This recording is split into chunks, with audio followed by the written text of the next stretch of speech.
اور ہم جب دلہا آئے تو اس کے استقبال کے لیے ہم لوگ تیار ہوں. سو یہاں پہ بڑی اہم بات کی گئی ہے اور میں یہ چاہوں گا کہ ہم اس بات پہ توجہ دیں. یہاں پہ لکھا ہے, میں پھر سے آپ کے لیے پڑھوں گا. اس نے کہا, کلام میں لکھا ہے, اس نے جواب میں کہا, لکھا ہے کہ آدمی صرف روٹی ہی سے جیتا نہ رہے گا بلکہ ہر بات سے جو خدا کے منہ سے نکلتی ہے. ہر بات جو خدا کے منہ سے نکلتی ہے مطلب خدا کا کلام. سو ایماندار ہوتے ہوئے ہماری زندگی کے اندر جو سب سے امپورٹنٹ چیز ہونی چاہیے, یا جو ہماری زندگی کے اندر جس کی اتم ترجیح یا سب سے زیادہ جو نمبر 1 چیز ہونی چاہیے, وہ خدا کا کلام ہے. کیونکہ خدا کا کلام ہمارے لیے ضروری ہے. خدا کا کلام ہمیں اس پوزیشن پر رکھتا ہے کہ ہم ہر طرح کی صورتحال کو دلیری کے ساتھ فیس کر سکیں. آمین. سو جو میں بات جو ہے وہ آپ کے ساتھ آج شیئر کرنے جا رہا ہوں, وہ یہ ہے کہ وہ ایماندار ہوتے ہوئے یہ ہماری ذمہ داری ہے کہ ہم کلام کو جانیں. یہاں پہ جیسے لکھا ہے کہ ہر بات جو خدا کے منہ سے نکلتی ہے, ہر بات, ایوری ورڈ, خدا کا کلام. لکھا ہے آدمی صرف روٹی ہی سے جیتا نہ رہے گا بلکہ ہر بات جو خدا کے منہ سے نکلتی ہے. The word of God. So خدا کے کلام کو جاننا یہ ہماری ذمہ داری ہے. سو یہ ایماندار ہوتے ہوئے ہمیں اپنی زندگی میں اپنے اندر اس بات کو سیٹل ڈاؤن کرنے کی ضرورت ہے کہ خدا کے کلام کو جاننا جو ہے یہ ہماری ذمہ داری ہے. Knowing is our responsibility. Second چیز, انڈرسٹینڈنگ, خدا کے کلام کو سمجھنا. انڈرسٹینڈنگ, سمجھنا, یہ بھی ہماری ذمہ داری ہے. اور جس طرح میں نے پچھلے میسج میں بھی اس بات کو شیئر کیا کہ پالوس جو ہے وہ تیموتھیوس کو یہ کہتا ہے, جو باتیں میں کہتا ہوں اس پر غور کر کیونکہ خداوند تجھے سب باتوں کی سمجھ دے گا. سو جب ہم کلام کو سنیں گے, کلام پر غور کریں گے تو ہمیں کلام کی سمجھ آئے گی. اور نمبر 3, جب ہمیں سمجھ آئے گی تو یہ ہماری ذمہ داری ہے کہ ہم اس سمجھ میں گہرے ہوں. یہ ہماری رسپانسبلٹی ہے. دیکھیں ایماندار ہوتے میں آپ کو انکریج کروں گا, خود بخود چیزیں نہیں ہوتی. یہ ابلیس کا بہت بڑا جھوٹ ہے. ابلیس اس ایریا میں ایمانداروں کو ڈسیو کر رہا ہے کہ خود بخود جو ہے وہ چیزیں ہو جائیں گی. نو, آپ کو کرنی پڑیں گی, آپ کو اپنے حصے کا کام کرنا پڑے گا. سو جو باتیں میں نے آپ تک پہنچائی وہ یہ ہے کہ نوئنگ, جاننا جو ہے وہ ہماری ذمہ داری ہے. کلام کو سمجھنا جو ہے وہ ہماری ذمہ داری ہے. اور کلام کی سمجھ میں گہرے ہونا یہ ہماری ذمہ داری ہے. کیونکہ جب ہم کلام کو جانتے ہوں گے, جب ہم کلام کو سمجھتے ہوں گے, یہ کلام ہماری زندگی کے اندر گہرا ہوگا تو یہ کلام ہماری مدد کرے گا کہ ہم ہر وقت ہوشیار اور بیدار رہیں. آمین. اب یہاں پہ جو ہے وہ آپ کو سمجھنے کی بات ہے. خدا کے کلام میں یہ آپ کو ورڈز ملیں گے, ہوشیار اور بیدار رہنے کی بات کی گئی ہے. یہ خدا کے کلام کے اندر ہمیں جو ہے وہ اناجیل میں ملیں گے اور پھر خطوط کے اندر بھی اس کا ذکر جو ہے وہ ملے گا. اس سے مراد روحانی طور پر جسمانی طور پر بات نہیں کی گئی بلکہ روحانی طور پر ہوشیار اور بیدار رہنے کی بات کی گئی ہے, تاکہ ہم ابلیس اور اس کے جو پلانز ہیں, اس کے جو طریقہ کار ہیں, یا وہ کس طرح سے جو ہے وہ ایمانداروں کی زندگی میں آتا ہے, کس طرح سے ایمانداروں کو گمراہ کرنے کی کوشش کرتا ہے, کس طرح سے وہ حالات کو ہماری زندگی میں بھیجتا ہے, کس طرح سے وہ کلام کے تعلق سے ہمارے ذہن کو جو ہے وہ گمراہ کرنے کی کوشش کرتا ہے, کس طرح سے وہ خدا کی ذات کے تعلق سے گمراہ کرنے کی کوشش کرتا ہے. ہم ان سب باتوں کو, ان باتوں سے واقف ہو سکیں اور ہم ان باتوں کو پہچان سکیں. اگر آپ میرے ساتھ تسلنیکیوں کا خط اس کا پہلا باب اور اس کی 5ویں آیت کو پڑھیں تو وہاں پہ لکھا ہے, اس کی 6 آیت پہ لکھا ہے بس اوروں کی طرح سو نہ رہیں بلکہ جاگتے اور ہوشیار رہیں. اور پھر اس کے ساتھ اگر ہم پطرس کے خط کو پڑھتے ہیں تو پطرس کے خط میں جو ہے وہ یوں لکھا ہے, پطرس پہلا باب اور اس کا 5واں باب اور اس کی جو ہے وہ 8ویں آیت لکھا ہے, تم ہوشیار اور بیدار رہو. اگین یہ ہمیں سمجھنا ہے, رہنا ہمارا کام ہے اور خدا کا کلام ہماری مدد کرتا ہے کہ ہم روحانی طور پر ہوشیار اور بیدار رہیں, تاکہ ہم روحانی طور پر ٹھنڈے نہ ہو جائیں, تاکہ ہم روحانی طور پر جو ہے وہ ڈسیو نہ ہو جائیں, نہ ہی ہم روحانی طور پر سستی کاہلی کا شکار ہوں، اور نہ ہی ہم جو ہے وہ دنیا اور دنیا کے کاموں میں محو ہو جائیں۔ یہاں پہ لکھا ہے تم ہوشیار اور بیدار رہو۔ تمہارا مخالف ابلیس گرجنے والے شیر ببر کی طرح ڈھونڈتا پھرتا ہے کہ وہ کس کو پھاڑ کھائے۔ آپ کو انڈرسٹینڈ کرنا ہے، آپ کا ایک دشمن ہے جو ہر وقت آپ کے خلاف کام کر رہا ہے 24 آور، اور وہ اس انتظار میں رہتا ہے کہ اس کو موقع ملے۔ اس لیے بائبل مقدس میں لکھا ہے ابلیس کو موقع نہ دو۔ اور پھر یوحنا کی انجیل اس کے 10 باب اور اس کی 10ویں آیت میں لکھا ہے چور نہیں آتا مگر چرانے، مار ڈالنے اور ہلاک کرنے کو۔ ابلیس کا پلان جو ہے وہ آپ کے لیے ایک ہی ہے، وہ چراتا ہے، وہ مار ڈالتا ہے اور وہ ہلاک کرتا ہے، اور یہی وہ ایمانداروں کی زندگی میں کر رہا ہے۔ وہ ہر روز چراتا ہے، ہر روز جو ہے وہ ایمانداروں کی زندگیوں کے اندر ایسے حالات پیدا کرتا ہے، ایسی صورتحال لے کے آتا ہے کہ ایماندار ان حالات میں، ان صورتحال میں اس قدر پس جاتے ہیں کہ ان کا دھیان جو ہے وہ اس بات سے ہٹ جاتا ہے کہ ان کی زندگی کے لیے خدا کا کیا منصوبہ ہے، خدا کا کلام ان کے لیے کیا کہتا ہے، اور خدا کے کلام کی ترجیح جو ہے وہ ان کی زندگی میں کیا ہونی چاہیے۔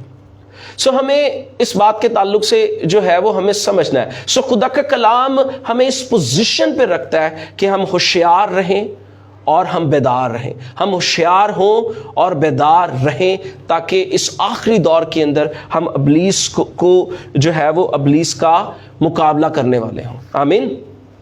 نمبر 2، نوئنگ، جاننا۔ جس طرح میں نے کہا جاننا ہماری ذمہ داری ہے، اس کو سمجھنا ہماری ذمہ داری ہے، اور اس سمجھ میں گہرا ہونا یہ بھی ہماری ذمہ داری ہے، کیونکہ جب ہم جانیں گے، جب ہم سمجھیں گے، جب ہم کلام کی سمجھ میں گہرے ہوں گے، تو یہ کلام ہماری مدد کرے گا کہ ہم ابلیس کے جو جھوٹ ہے ہم ان پر جو ہے وہ غالب آ سکیں۔ آپ کو سمجھنا ہے بائبل مقدس یہ کہتی ہے کہ ابلیس جھوٹا ہے، بلکہ بائبل یہ کہتی ہے کہ وہ جھوٹوں کا باپ ہے۔ میں آپ کے لیے پڑھوں گا یوحنا کی انجیل اس کا 8 باب اور اس کی 44 آیت، تاکہ آپ خدا کے کلام کی اس حصہ کو جو ہے وہ اور بہتر طور پر جو ہے وہ جان سکیں۔ یہاں پہ لکھا ہے 44 آیت میں لکھا، تم اپنے باپ ابلیس سے ہو اور اپنے باپ کی خواہشوں کو پورا کرنا چاہتے ہو۔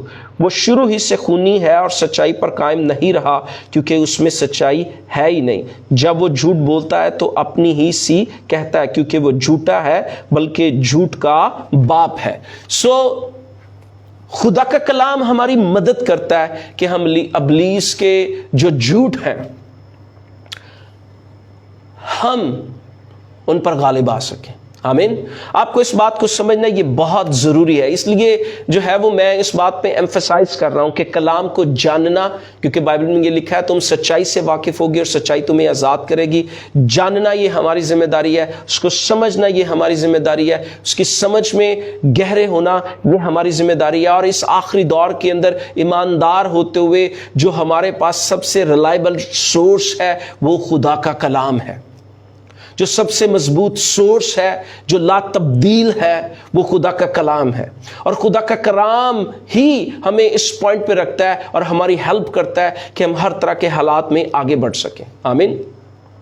جاننا، سمجھنا اور اس سمجھ میں گہرے ہونا یہ ہماری ذمہ داری ہے، اور یہ ہمارے لیے ہماری زندگی کے اندر یہ اولین ترجیح ہونی چاہیے کہ ہم کلام کی سمجھ میں گہرے ہوں، نہ کہ صرف سطحی طور پر ہم کلام کو جانیں بلکہ اس کی سمجھ میں گہرے ہوں، یہ کلام ہماری بینگ کا حصہ ہو اور یہ کلام ہماری زندگی میں الائیو ہو۔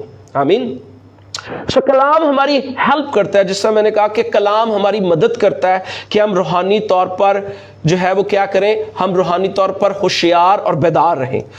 کلام جو ہے وہ ہماری ہیلپ کرتا ہے کہ ہم ہر طرح سے ابلیس کے جو جھوٹ ہے ہم ابلیس کے ان جھوٹوں پر غالب آ سکیں۔ انڈرسٹینڈ کریں، ابلیس جو ہے وہ ہر وقت اس کوشش میں رہتا ہے کہ وہ ڈسیو کرے، اور وہ اس میں ماسٹر ہے۔ اگر ہم پیدائش کی کتاب میں جائیں تو اس نے ہوا کو دھوکا دیا، اور پھر ہم متی کی انجیل کو دیکھیں اور پھر لوکا کی انجیل کو دیکھیں تو ہمیں پتہ چلتا ہے کہ ابلیس یسوع مسیح کے پاس آیا اور اس نے یسوع مسیح کو بھی ڈسیو کرنے کی کوشش کی۔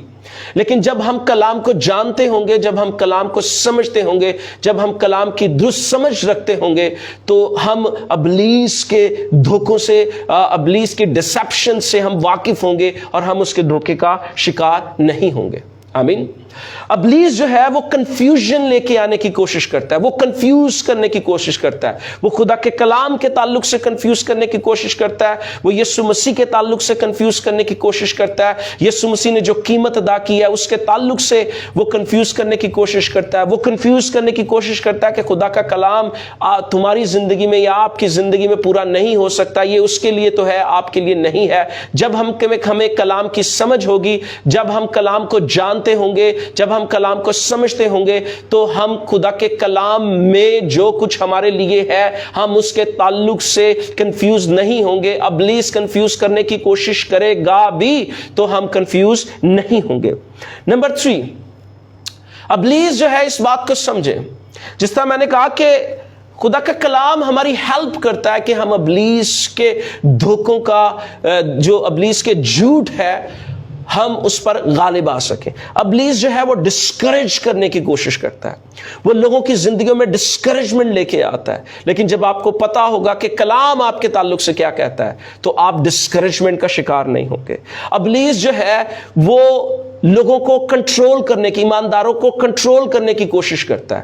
وہ ڈارکنس کے ذریعے, دیکھیں آپ کو اس بات کو سمجھنا ہے, جہاں پہ ڈارکنس ہوگی ابلیس وہاں پہ کنٹرول کرے گا, ابلیس کو وہاں پہ موقع ملے گا کہ ابلیس کام کر سکے. لیکن جب ایماندار خدا کے کلام کو جانتے ہوں گے, سمجھتے ہوں گے کہ کلام میں لکھا ہے کہ اس نے ہمیں تاریکی کے قبضہ سے چھڑا دیا ہے, تاریکی کا اب ہماری زندگی پر, ہمارے خاندان پر, وہ ہمارے جو ہے وہ فائنینسز پر, ہمارے کسی بھی حصہ پر جو ہے وہ قانونی اختیار نہیں ہے, تو کسی بھی طرح کی ڈارکنس کو ہم اجازت نہیں دیں گے. سو میں نے کہا کہ ابلیس تاریکی میں ڈارکنس کے ذریعے سے لوگوں کو کنٹرول کرتا ہے. وہ بیماری کو بھیجتا ہے, وہ حالات کو بھیجتا ہے, وہ مشکلات کو بھیجتا ہے, وہ کمیوں کو لے کے آتا ہے. سو یہ سب کچھ اس وقت ہوتا ہے جب اس کو موقع ملتا ہے, جب ڈارکنس آپ کی زندگی میں پرویل کرتی ہے. لیکن جب آپ کو پتا ہوگا کہ کلام کیا کہتا ہے تو پھر آپ اس ڈارکنس کو اجازت نہیں دیں گے کہ وہ آپ کی زندگی میں غیر قانونی طور پر آ سکے. ڈارکنس صرف اسی وقت آئے گی جب آپ اس کو الاؤ کریں گے. آمین. جب آپ کو پتا ہوگا, جب آپ کلام کی سمجھ رکھتے ہوں گے, جب آپ کلام کو جانتے ہوں گے, جب کلام آپ کے اندر گہرا ہوگا, تو ابلیس کسی بھی برائی کو آپ کی زندگی میں لے کے آنے کی کوشش کرے گا. آپ جو ہے وہ اس برائی کے خلاف جو ہے وہ کھڑے ہوں گے. آپ جان جائیں گے, آپ پہچان جائیں گے, اور آپ اس کو جو ہے وہ موقع نہیں دیں گے کہ وہ آپ کی زندگی میں جو ہے وہ کام کر سکے. یعنی جب آپ کو کلام کی سمجھ ہوگی تو کلام آپ کی مدد کرے گا کہ آپ ہر طرح کے ابلیس کے جھوٹ کو, مکاری کو, اس کے جو بھی پلانز ہیں آپ ان کو انڈرسٹینڈ کر سکیں, آپ ان کو سمجھ سکیں, اور ان کو اپنی زندگی میں اجازت نہ دیں کہ وہ آپ کی زندگی کے اندر کام کر سکیں. آمین. سو جس پہ میں بار بار جو میں بات کر رہا ہوں, دہرا رہا ہوں, نوئنگ, جاننا, دس از دا فرسٹ اسٹیپ, یہ پہلا اسٹیپ ہے. سیکنڈ اسٹیپ اس کی سمجھ. سمجھ اس وقت آئے گی جب ہم اس پر غور کریں گے, اور جو ہے وہ اس سمجھ میں گہرے ہونا یہ ہماری ذمہ داری ہے. آمین. دیکھیں, جب آپ جانیں گے, جب آپ سمجھیں گے, جب اس سمجھ میں آپ گہرے ہوں گے, تو آپ کو اس بات کا پتہ چلے گا کہ بائبل مقدس بیان کرتی ہے there is healing for you, کہ شفا آپ کے لیے موجود ہے. آمین. جب آپ جانتے ہوں گے, جب آپ کلام کو سمجھتے ہوں گے, جب آپ کلام کو جانیں گے, سمجھتے ہوں گے, تو آپ کو یہ پتہ ہوگا there is deliverance for you, کہ کلام یہ بتاتا ہے کہ رہائی آپ کے لیے ہے. کلام یہ بتاتا ہے کہ برکت آپ کے لیے ہے. کلام یہ بتاتا ہے کہ فتح سے بڑھ کے غلبہ آپ کے لیے ہے. کلام یہ بتاتا ہے پیس آپ کے لیے ہے. کلام یہ بتاتا ہے شادمانی جو ہے وہ آپ کے لیے ہے. کلام یہ بتاتا ہے ہر طرح کی وزڈم آپ کے لیے ہے. کلام یہ بتاتا ہے کہ there is a way, آپ کے لیے راہ ہے, وہ راہ جو بائبل مقدس بتاتی ہے, اور وہ کبھی اگر آپ اس راہ پہ جائیں گے تو آپ کو ناکامی کا سامنا نہیں کرنا پڑے گا, کیونکہ سرفرازی خدا کی طرف سے ہے. کلام آپ کو یہ بتاتا ہے, اور کلام آپ کو اس بات کی ایشورنس دیتا ہے کہ یسوع مسیح خداوند ہے, اور جو کوئی خداوند کا نام لے گا وہ نجات پائے گا. آمین. جب آپ کلام سے واقف ہوں گے, جب آپ کلام کو جانتے ہوں گے, جب آپ کو سمجھتے ہوں گے, تو آپ اس بات کو جانتے ہوں گے, یہ بات آپ کے اندر ڈیپ ڈاؤن ہوگی کہ بائبل مقدس یہ کہتی ہے کہ مسیح یسوع میں آپ کو ایک شناخت دی گئی ہے. آمین. اور نہ صرف آپ کو شناخت دی گئی ہے بلکہ آپ مسیح یسوع میں آپ آسمانی شہریت رکھتے ہیں. اب روحانی طور پر آپ کا ایک مقام ہے, روحانی طور پر آپ کو ایک پوزیشن دی گئی ہے. There is hope in the word. آپ پھر یہ جانتے ہوں گے کہ کلام میں آپ کے لیے امید ہے. خدا کا کلام ریسٹور کرتا ہے, بحال کرتا ہے. اور خدا کا کلام یہ کہتا ہے کہ یسوع مسیح نے کہا راہ, حق اور زندگی میں ہوں, اور کلام کے مطابق بادشاہی میں, خدا کی بادشاہی میں جہاں پہ آپ کے لیے سب کچھ موجود ہے, اس میں داخل ہونے کی راہ جو ہے وہ یسوع مسیح ہے. آمین. اور خدا کی بادشاہی میں آپ کے لیے سب کچھ ہے. یہ سب کچھ اور اس کے علاوہ بہت کچھ اب تب آپ کو پتا ہوگا جب آپ جو ہے وہ کلام کو جانتے ہوں گے, سمجھتے ہوں گے. اور جب آپ کو سمجھ ہوگی, جب آپ اس کو جانتے ہوں گے, تو ابلیس جو ہے وہ آپ کی زندگی میں آ کے آپ کو ڈسیو نہیں کر پائے گا. وہ آ کے آپ کو یہ نہیں کہہ پائے گا کہ سکنس جو ہے یہ خدا کی طرف سے آپ کے لیے ہے, کیونکہ آپ یہ جانتے ہوں گے کہ یسوع مسیح نے مار کھائی ہے اور یہ بیماری میری زندگی میں, میرے بدن میں غیر قانونی ہے, اس کا اختیار میرے لیے, میرے اوپر نہیں ہے. آمین. So knowing is our responsibility. جاننا ہماری ذمہ داری ہے, سمجھنا ہماری ذمہ داری ہے. اس سمجھ میں گہرا ہونا یہ میری اور آپ کی ذمہ داری ہے, اور یہ کوئی ایک دن کا کام نہیں ہے. ہمیں ہر روز جو ہے وہ ہر روز خدا کے کلام کو جاننا ہے. سو چند پوائنٹس, پھر اس کے بعد میں اس کو کلوز کروں گا. کس طرح سے جو ہے وہ ہم خدا کے کلام کو جان سکتے ہیں, اس کی سمجھ میں گہرے ہو سکتے ہیں. آمین. سو نمبر 1, خدا کے کلام کو پڑھیں. ریگولر بیسس پہ کلام کو پڑھیں. آپ اپنا سکیجول بنائیں, یا جیسے بھی آپ کو کنوینئنٹ ہو, جیسے بھی آپ کو مناسب لگے, آپ خدا کے کلام کو پڑھیں. ڈگ دا ورڈ. اس کلام میں وقت گزاریں, اس کلام کو جانیں, اس کلام میں کیا لکھا ہے. اس کلام میں آپ کے لیے بہت کچھ ہے. اس لیے یسوع مسیح نے کہا کہ آدمی صرف روٹی ہی سے جیتا نہ رہے گا, بلکہ ہر وہ بات جو خدا کے منہ سے نکلتی ہے, یعنی the word of God. So number 1, read the word. کلام کو پڑھیے. Number 2, listen the word of God. خدا کے کلام کو سنیں, بابرکت پیغامات کو سنیں. خدا کے بہت سارے خادمین ہیں جو بڑے بابرکت ہیں, اور وہ خدا کے کلام کو بڑے اچھے طریقے سے بیان کرتے ہیں. ان میسیجز کو سنیں. بائبل میں لکھا ہے ایمان سننے سے پیدا ہوتا ہے, سننا مسیح کے کلام سے. جو کلام آپ سنتے ہیں, جو آپ پڑھتے ہیں, اس پر غور کریں, اس پہ میڈیٹیٹ کریں. جب آپ اس پر غور کریں گے تو آپ اس کی سمجھ میں گہرے ہوں گے. آمین. پھر جو ہے خدا کے کلام کو بولیں, اپنی زندگی کے لیے, اپنے حالات کے لیے, اپنے خاندان کے لیے, اپنے فائنینسز کے لیے. اگر آپ خدمت میں ہیں تو خدمت کے لیے خدا کے کلام کو بولیں. Speak the word. There is power in the word of God, there is life in the word of God. اور جس طرح میں نے کہا, خدا کا کلام جو ہے وہ کبھی بھی انجام نہیں لوٹا, یہ خدا کا کلام کہتا ہے. اور آخری پوائنٹ, خدا کے کلام کو اپنی زندگی میں عملی طور پر لیں, اس پر عمل کریں. صرف اس کو سنیں نہ, بلکہ اس پر عمل کریں. آمین. اگر آپ ایسا کریں گے تو خدا کا کلام آپ کی زندگی کو تبدیل کر دے گا. خدا کا کلام جو ہے وہ آپ کو ڈائریکٹ کرے گا. جس طرح داؤد کہتا ہے, تیرا کلام میرے قدموں کے لیے چراغ اور میری راہ کے لیے روشنی ہے. آمین. سو خدا کا کلام ہمیں رہنمائی کرے گا, ہماری مدد کرے گا کہ ہم اس دنیا میں, اس ڈارک ورلڈ میں کس طرح جو ہے وہ ایک اچھی زندگی گزار سکتے ہیں ایز اے کنگڈم لائٹ.